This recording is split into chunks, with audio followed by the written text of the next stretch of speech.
Machiegni kendo ne janeno mar Lolwe TV kawuono tarik 3 dwe mar 12 odiechieng'no mar Sabato maler kama bende arwaki ni machiegni ahinya e chenro ni mar wuodh geno mana kaka senyisi mabiro tayo chenro iluonga ni Jesse Mako Juoka kendo gie thuolo ni antiere kae to kod welo ma asenyisi ni wadhi bedo godo wan kae gi Gordon Brown ka achiel to kod Edsel Adede ma bende wadhi twak godo wi lesson ma kawuono ma bende thuon wach mare kwota ma wachako Sabato ni nyaka biro chopi giko mar higa iluongo ni puonjruok dhok ngere dendo ni education wabiro ng'iyane to puonjruok ni ere kaka bende koro tudore to kod ngima mwadake gie sani kapok wachako mondo koro mi jo welo ma bende antiere godo kae watwag godo weche mago mag lesson to dagombi mondo koro wayud alam ka bende ka wachako kowuok kuom Gordon ma bende koro miwaliwo makamano wayud alam.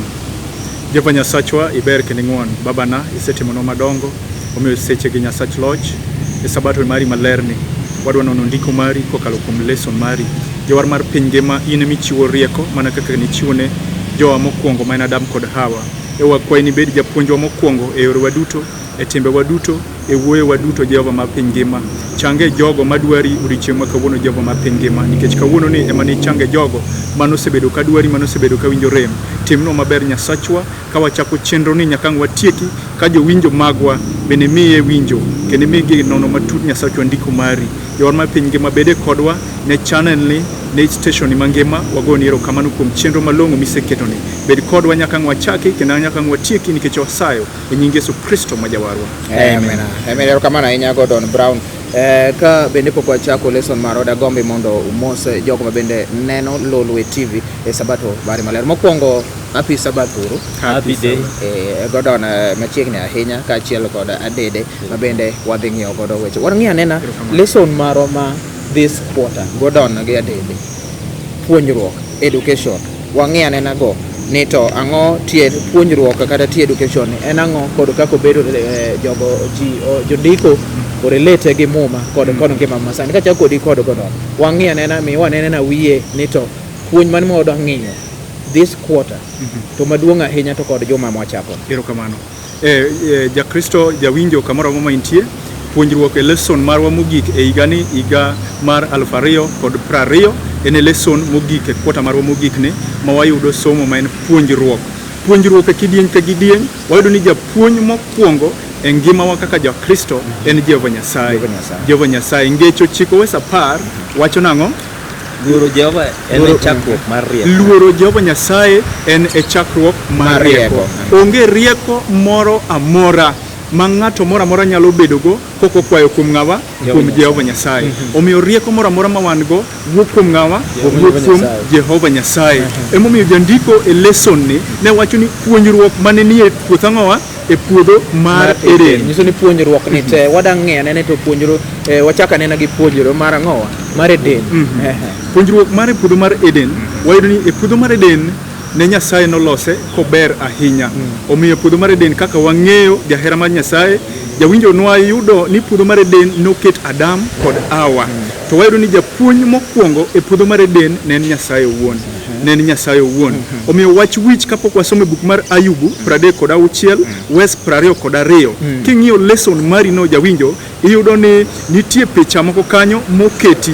mwayude puonjruok mane Nyasaye nitiego e puodho mar ang'owa e puodho mar Eden waneno ji ariyo mane ni chwech mokwongo ariyo ma en Adam kod Hawa waneno yiende maber mantie puodho mar ang'owa mar Eden koro jawinjo kapok wasomo wach wich ka ma en Ayub 36 wes 22 wayudo ni Nyasaye owuon ne en japuonj motimore nade japuonj mokwongo Adam kod Hawa ne gin ang'owa ne gin jopuonjre kaso wayudo ni kitabu mar puonjruok e puodho mar Eden kacha kitabu cha ne nang'owa ne gin gik moko duto mane Nyasaye notimore nade manosechwe e puodho mar ang'owa e puodho mar Eden kaso wayudo ni bang'e to wayudo ni thuol timore nade thuol chako donjo kaka chwech mar Jehova Nyasaye thuol ne en japuonj moro wadhi nono kendo ka wadhi mbele ni thuol ni ang'o momiyo thuol nodonjo nikech embe ne en japuonj moro kopogore gi Nyasaye nitie japuonj moro machielo man ng'awa e skul achiel mar ang'owa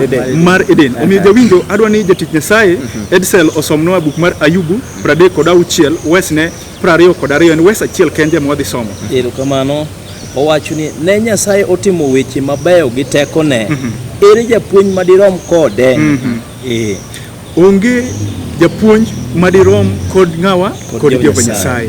E chenro mora mora e okang' madibed machalo nade, Jehova Nyasaye en e chakruok mar ang'owa en e chakruok mar rieko. Omiyo puonjruok duto te manotimore e puodho mar Eden ne Nyasaye dwani Adam kod Hawa ong'e kit ng'awa, kit Jehova Nyasaye. Mar ariyo, Nyasaye ne dwani mondo Adam kod Hawa ong'e hera mar ng'awa, hera mar Jehova Nyasaye. Mar adek, nodwani mondo Adam kod Hawa ong'e ber mar ng'awa, ber mar Jehova Nyasaye. Omiyo chenro duto te mar somo nochakore e puodho mar ang'owa, e puodho mar Eden. Ka Nyasaye en japuonj mang'owa, japuonj maduong'. Erokamano ahinya Gordon Brown. Adede miyo samoro nyalo medo matin ahinya ka waseng'eyo ni to Eden ne ka en puonjruok mane ni puoth Eden. Wayudo ka Eden ema ne en ang'owa, ema ne skul kata klas. Gik mochwe ne en buk, jachwech ne en japuonj. Thuol bende biro kanyo. Inyalo miyo bende mathoth ahinya mondo ng'e nyaka jopuonjre be. Agombo mana medo kama jadolo Brown wacho ni Ruoth Nyasaye mano chako sikundni. Kendo en ema nobedo japuonj mang'owa maduong' be mokwongo. Koro gik moko duto mane timore ne luwore mana kuom Ruoth Nyasaye, Adam gi ng'awa gi Hawa. Manyiso ni en ema nokawo to skul mokwongo ni en ema nokawo moketogi kendo konyiso gi gik moko mabeyo manonego bedang'o manonego ne gitimo. Koro gima mane luwore mana mawara wuoyo kuom puonj kendo puonj mokwongo manie puodho mar Eden mana maluwore mana ngima mar Jehova Nyasaye, e ngima mar Adam kod ng'awa kod Hawa gi kaka ni gik moko gitimo ang'owa ei puodho mar Eden. Erokamano ahinya Gordon Brown. Wasewinjo kanyo maber ahinya. Wawinjo kanyo ni to skul mabende ne ng'iyo maduong' ahinya ne jogo mabende koro neno Lolo TV okinyi masani. Wayudo gik mathoth, points mabende wayudo madongo kanyo. Eden ne en class. Gik mochwe ne koro emane koro itiyo kaka buk, mana kaka skul bende itiyo gi buk, to kod skul bende jachwech ma bende koro wacho ni koro ne en japuonj, mano japuonj maduong' mar Nyasaye. Jopuonjre ne gin ang'awa, Adam kod Hawa. Wang'eyo ni to ang'o ma nitiere skul mokwongo? Skul mokwongo owadwa kapok arwako Edsel Adede, wayudo ni skul mokwongo kaka ne waseyudo mokwongo kucho ni japuonj maduong' ne en Jehova Nyasaye. Omiyo kisomo buk mar chakruok 2 wes 7 wes ne 7 kanyo ema wadwa chakogo. Skul mokwongo nwayudo ni nochakore kanye e puodho mar ang'owa, e puodho mar Eden. Kata obedo ni ne ok wanyal paro ni puodho ne en klas mar somo. Omiyo japuonjre ma en Adam kod Hawa nokawo puodho mar Eden kaka klas magitimore nade magisomoe. To somo kata kitabu ne en ang'owa, ne en chwech mane Nyasaye osetimore nade mano osechwe e puodho mar ang'owa, e puodho mar Eden. Jahera somane buk mar chakruok 2 wes 7 wes 7 wacho niya, kendo Jehova Nyasaye nochweyo dhano gi buru mar lowo, mokudho much ngima e ume, ma dhano nodoko chuny mangima.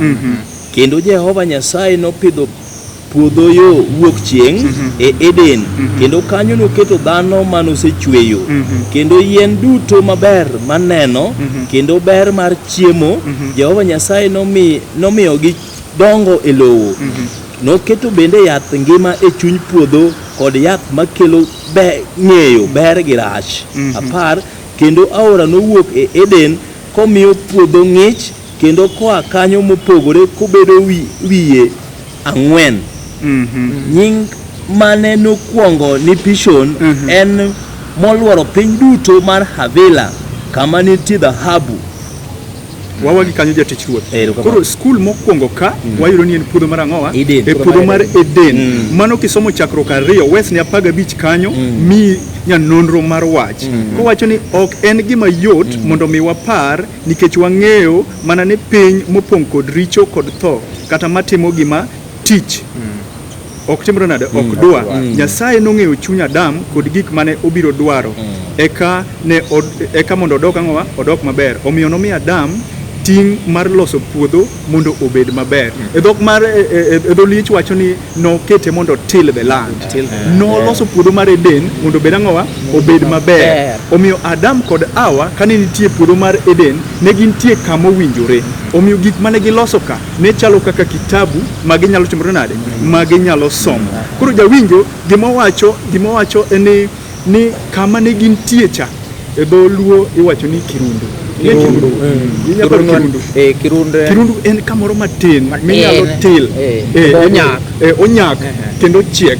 Omiyo Eden ne en kama ne ber kendo nomeo maua ne nitie kanyo. Omiyo bang'e wadhi yudo ni dongo kama ok owinjore kadhi rwako jatich Nyasaye Edsel, wadhi yudo ni jogi ere kaka ka noduogo kethore ma gidongo kama ok otimore nade kama ok owinjore. Koro kae jatich Nyasaye ema yudo ni japuonj mar ariyo kendo chak biro manen Satan kata thuol nobiro kendo iluonge ni ne jawuond mang'owa jawuond mariek. Ka japuonj maduong' osepuonjo mowuok modok kama ne nitie. Bang'e wabiro ng'iyo kama Jehova Nyasaye ma japuonj maduong' nodok mobetie. Koro wadwa ng'iyo ane ni dongo kama ok owinjore ere kaka jogi noketo puodho Eden ma gidongo kama ok owinjore bang' kane Hawa osewuoyo kod ang'owa osewuoyo kod thuol ma en Satan mane giringo ma giwuok oko mar puodho mar Eden. Ere kaka koro gidhi dongo kama ok owinjore. Yes, ere kaka jogi dhi dongo kama ok owinjore nikech dhano kata ka ng'iyo gine ging'en Adam gi Hawa kikelo wach ni Adam gi Hawa samoro nokodongo kama ok owinjore. Wacho ni adier puodho Eden mano pong' golemo gine ere ang'o ma bende nyalo wacho ere kaka ne ok gidongo kama ok owinjore bang'e to ne gisedongo kama no owinjore. Erokamano nyathi Nyasaye, agombo ni mondo waket pachwa e dongo kama ok owinjore. Ne waseng'iyo skul mokwongo kaka Eden kendo nwaneno ni Eden mano okete Adam gi Hawa e skul mokwongo mane Jehova Nyasaye oketo kendo mane gipuonjore ma ging'e gik mano onego bed ni gitimo.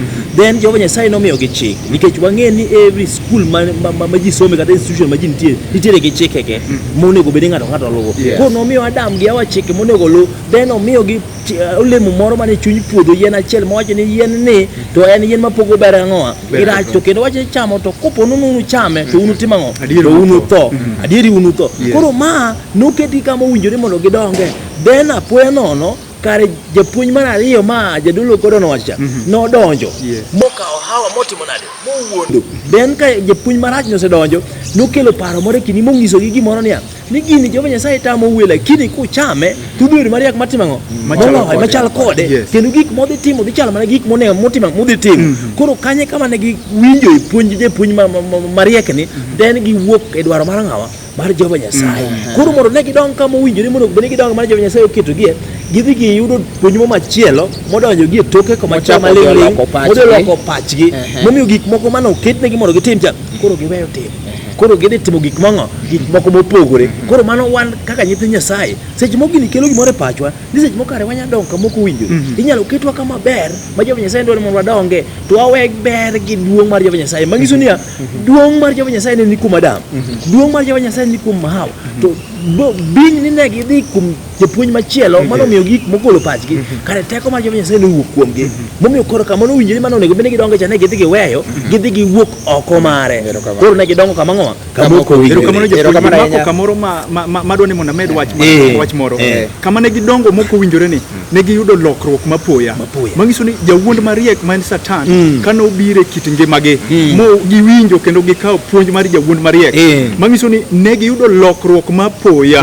Bang' ka giseyudo lokruok mapoya to ne gitimo dwaro mar jawuond mariek manen Satan. Erokamano ahinya.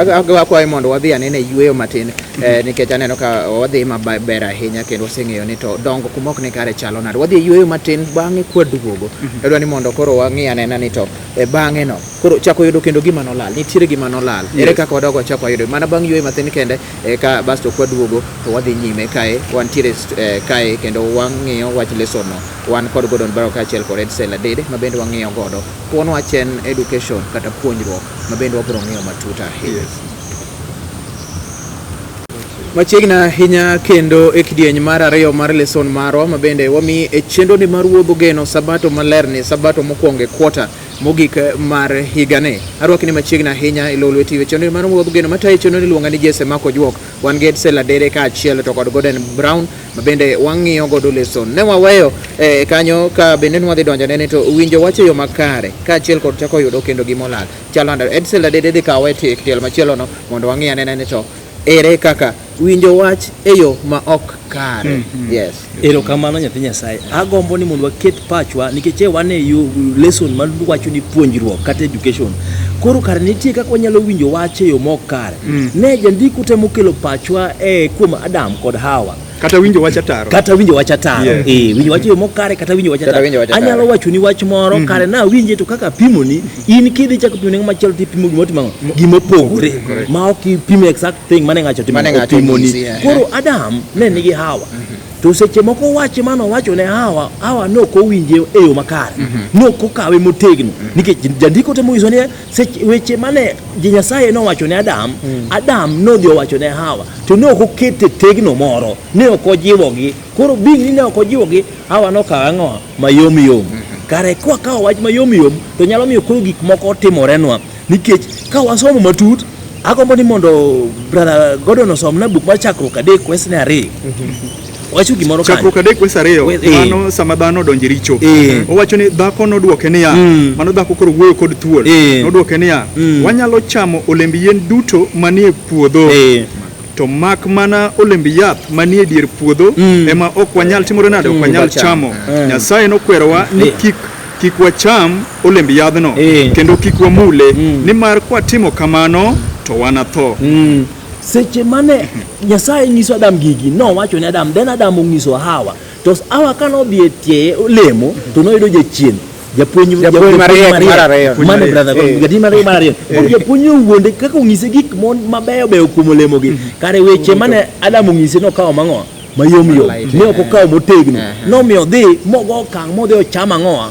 Ocham olemo ne kelo gimoro e pacha ni kare seche moko ma ji nitie ji ariyo ma jodak kod ji ariyo ok onego iwe ng'at ma in go dhi mabor kodi nikech sama ne odhi mabor gi Adam ema no miyo timo ang'o odonjo richo. Ng'at achiel inyalo rund pache. Kare giwuok ji ariyo ne ni beni Hawa ne ni bute ne ok rund pache. Information jade ikawo motegno. Wacho ni ang'ane dong nowacho kama. Ng'ato parre parne wadgi. Kare mae gimo ne watem kaka jo-Kristo. Gini momiyo gini mwana nikech leso mode dhi mbele kucho dhi wuoyo kuom joot.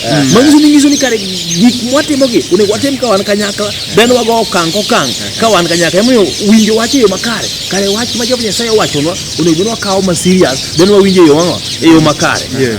Erokamano Hawa noyie gi ote mane thuol otimore nade? Mane thuol ochiwone. Omiyo wayudo ni Hawa kane nie e lalruok kod thuol to weche manowacho kaluwore kod chik mane Jehova Nyasaye omiye e chakruok 2 mane wasomo chapter 7. Wanyiso ni nowacho opposite ataro mar ang'owa ataro mar wach. Emomiyo winjo wach e yo ma ok kare en winjo wach ataro. Omiyo winjo wach ang'owa winjo wach ataro. Omiyo nyisowa niya ni bedo ni ne ok orwako ote mar thuol ote mane thuol obirogo nonyiso ni Hawa ne ni kod to moro e chunye kuom gima Nyasaye nochiko mondo gitim. Kibedo kod to e chunyi mangiso ni okin kod ang'owa kod adiera gi wach. Mangiso ni obedo kod wuoyo kod thuol kata Satan kaluwore gi luoro ma en go gi chik mane Nyasaye osetimoro nade chik mane Nyasaye osechiwo mokwongo. Kaka sani wanyalo winjo wach e yo ma ok kare. Ka wawinjo wach man Jehova Nyasaye kaka japuonj mokwongo e ngimawa kaka jo-Kristo ma en biblos marwa. To koponi nitie puonj moro ma wanyalo yudo oko mar puonj man japuonj mokwongo man Jehova Nyasaye. Kara ndiko nyisowa niya ni ber mondo wadog mondo wapenj Nyasaye wach. Kik wapenj ng'at machielo. Onya biro gi wach mopogore. Adam kod Hawa kane wuoyo kod thuol mane japuonj mar ariyo japuonj mariek. Kane ogisewinjo wach marachni nonego gidog malo kendo giwuo gimany wang'awa wang' Jehova Nyasaye ni be en adier. Be en ang'owa koro japuonjwa makare man japuonj mokwongo cha kik wiwa wilgo kaka jo-Kristo. Japuonj makare en japuonj mokono bende wiwa wilgo nikech mane puonjo bende koro wayudo kae ni ponono wanyalo kawo wach mar japuonj machiel machak biro ba to gima samoro gimaber icha iwinjo ka in gi to nyiso ni gimaber noseyudi no mi maber kucho to koro mae kendo koro ichako dwa lalo pachi. Yes. Agombo medo gimoro kama koro winjo wach ma ok ni kare. Ago mondo wagol statement ma koro mar ariyo ni koro koni waluongo japuonj ma jawuond mariek ok japuonj mariek, japuonj maduong' moloyo en Jehova Nyasaye mane japuonj. Koro mar ariyo to koro japuonj ma jawuond, koro en jawuond mariek. Koro wagol paro mar bedo ni japuonj mariek en jawuond mariek, nikech no biro gi wuond mariek mondo wuond go joge Jehova Nyasaye ma Jehova Nyasaye oseketo momiyo gi puonj mang'o, puonj makare. Koro golo puonj makare kuomgi to orwako kuomgi wuond mang'o, wuond mariek. Ere kaka wanyalo samoro ka osewuondo ma wadho walal kamano, ere kaka samoro chak wanya yudo gimoro moselal, samoro gimoro ne wantiere godo to dhi olalnwa, gima ber ne wan godo to dhi olal. Ere kaka wanyalo chako yudo kendo gimolal? Erokamano, agombo ni mondo wakete wang'e pachwa ni seche moko ni nyalo miwa gimo maber, seche moko janyuol nyalo miyo nyathi gima ber, then gima ber olalne to janyuol odhi okwanyo gino kane ong'eyo ne nyathindo kwanyo to odhi okano.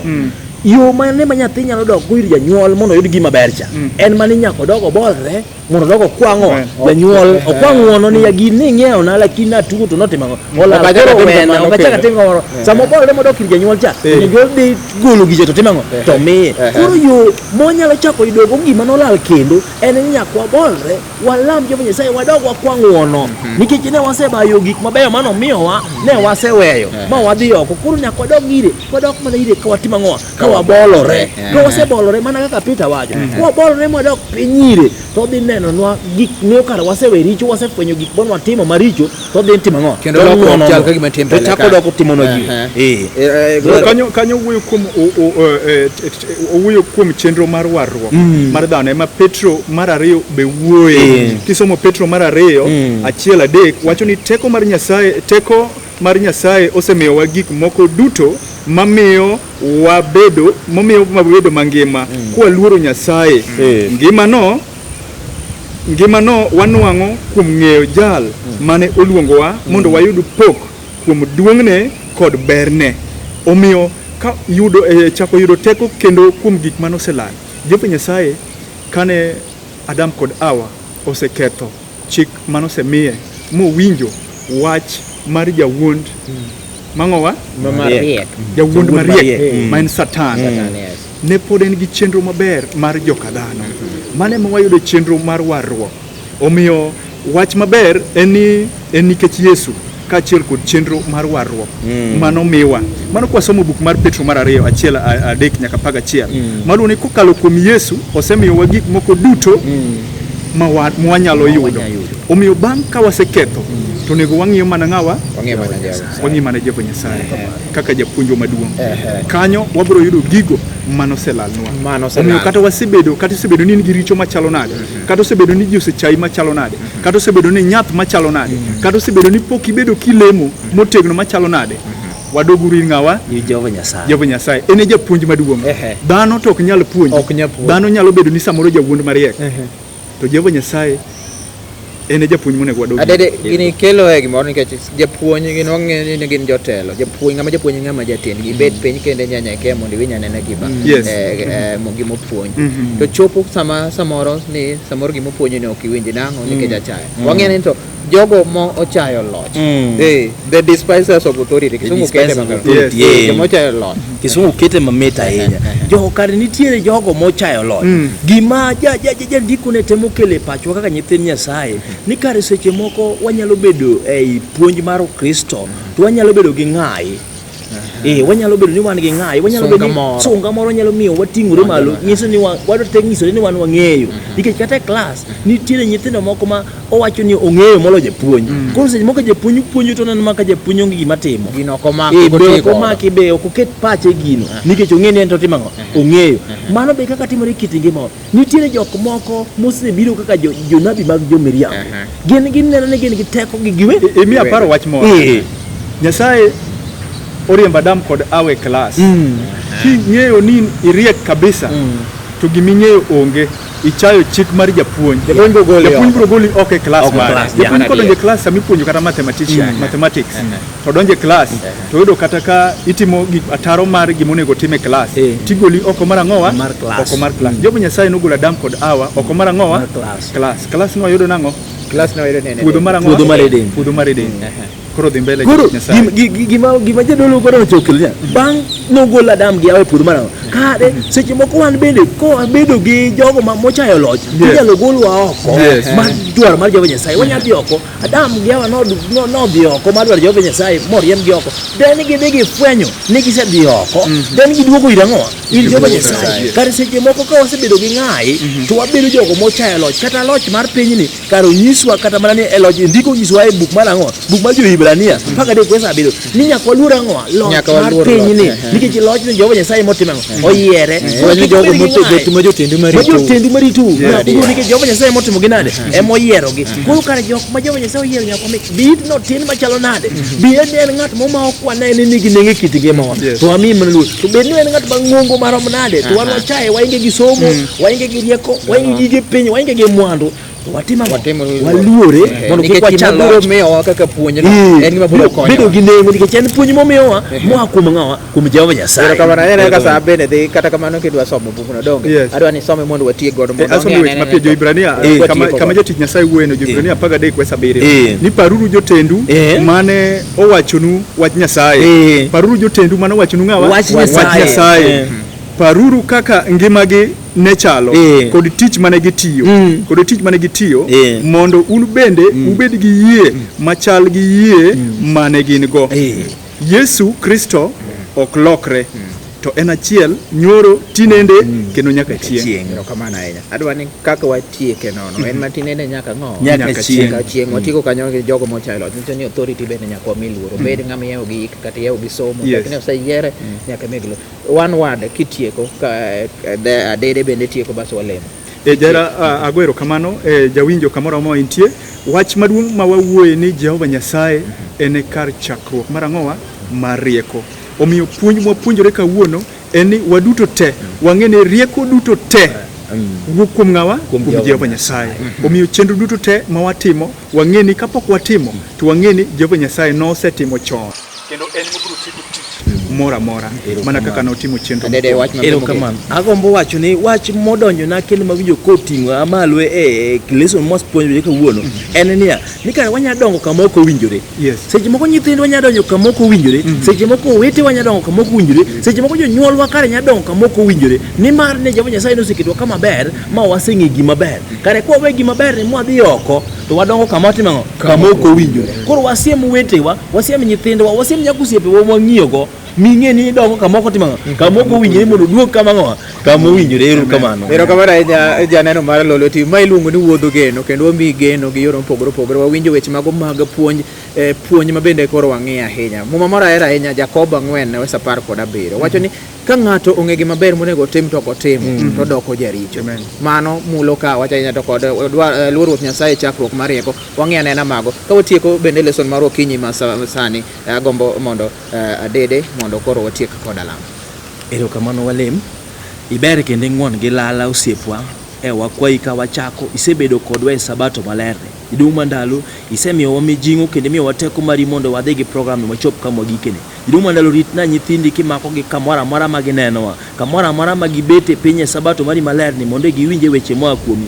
Wan weche mawacho gi to gin mekwa be waonge gi teko mar wacho gi to teko mana kokalo kuomi wan wabedo manodundu bedo kodwa ke umonwa station ni mangima Kristo mangima jogo bende mondo thuolo mar yudo tich matiye station ni Idung mandalo mak na ng'ato ka ng'ato kiume kaka Nyasaye to bedo nyathini ka chano ni wacha kwararo odiochieng' machielo Kristo mangima to dwaro mondo timre kiumo ng'ato ka ng'ato nikech mane sayewa njor Yesu Kristo wakwayo. Amen. Mano ne lesson marwa ma odiochieng' mano makawuono jomanyienwa wuoyo kotendore gi weche mag joot wabiro bedo kendo kae ne wan kae kod Gordon Baron kaachiel kod Edsel Adede ma bende nitiere ma bende ne wantiere godo odiochieng' mano makawuono ka wamulo wechego motendore weche mago mag somo. Kik bayi pile mano e Lolwe TV kae chenro mano moru gedho chieng' sabato ka chieng' sabato kochakore kanyo sa achiel bang' tieko wach makamano gombo mondo koro wayud wero nogono mano mower kod Rock of Ages maisha ya dunia kamende wacho ni Nyasaye onego miya nena rieko mondo ang'e godo odiochieng' mana bang' thuolo machielo kendo chako tugo.